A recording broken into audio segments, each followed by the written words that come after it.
hanggang sa muling pagparito ni Kristo. Ang mananais niya ay bumalik at lilinisin ang kanyang mga sarili. Tingnan sa ating kasahuan, ayon sa kasahuan, hindi sapat na malaman tungkol sa kanyang pagdating.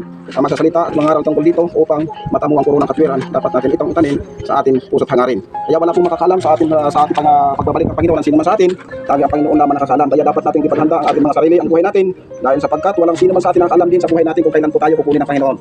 Kasi ang lahat po sa atin, tayo po ay kukunin ng Panginoon, katulad ng batang ito, siya ay galing sa Panginoon, siya ay babalik sa Panginoon. Pero ang kanyang katawan ay babalik sa lupa dahil galing po siya sa lupa. Ang kanyang espiritu sa Panginoon, ang kanyang kaluluwa ay sa Panginoon. Ganon din tayo, dapat po tayo ay ating maunawaan ang mensahe nito na atin siyang hinahatid ngayon sa Panginoon dahil siya ang may-ari nito. Hindi po tayo ang may-ari nito. Ito ay pinahiram lamang ito sa atin.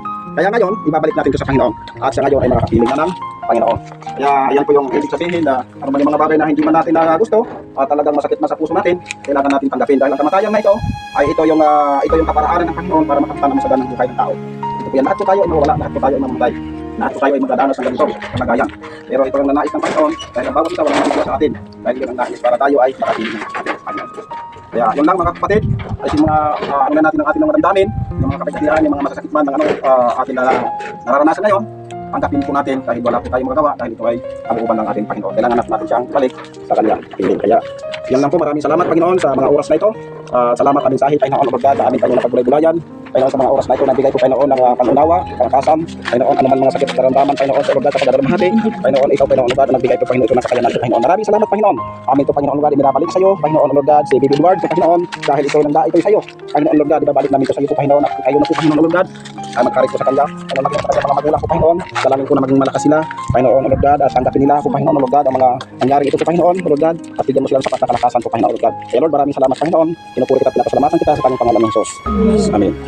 Yan yung gustong sige po at sumilip po kayo dahil yan na po yung huling sulok natin sa atin na mahal sa buhay. Kaya yan po ay ating yan. Yan, natawa na siya. Kasi tangin ang sisibili. Natawa na siya. Ay, ka na, smile. Baby. Punta na si baby kay Lord. Ay, ka na. Ay, ka na. Ang pangiti na nga siya. Ay, ating pagkabili dyan. Yung mga katiglok, kayo tingnan nyo, nakabukas para sa mga ngiti. Nakangiti na siya. Kanina tingnan pagkabili dyan.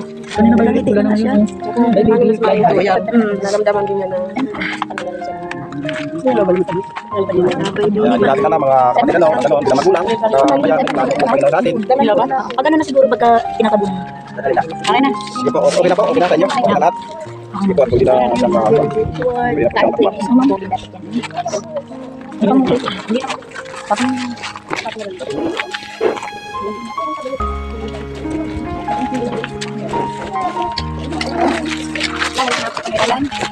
Sorry na ako.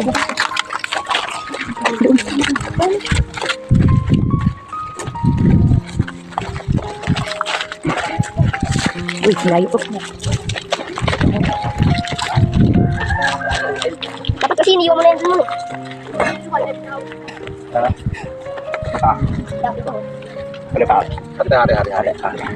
Apa?